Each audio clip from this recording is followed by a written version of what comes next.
right, so this year we got Studio, and I just want to show you how I use Studio to check to see if students are watching my videos or not. So in my module, like last week's module, I have in my notes, there are 2 videos here, and I put them in Studios so that I can see if the kids are looking at them or not. So if I click on Studio and I go to that lesson, that was lesson 7.1, and I click on the video, if I go to Insights, it will show me everybody that is in this class. So at the top you can see it says all viewers, but if I want to look at a specific person in my class, I can see that that person watched the whole video from start to finish all the way through.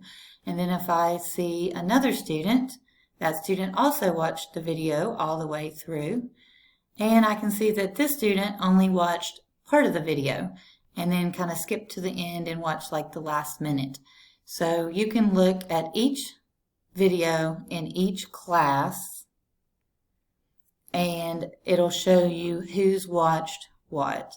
So if I look at lesson 7.2, which was also in last week's module, and I click on a student here, I can see that this student did not watch it. I can see the student did watch it, and I can see again this student only watched bits and pieces of it. So anyways, that's how I use Studios to view who's watching my videos and who's not.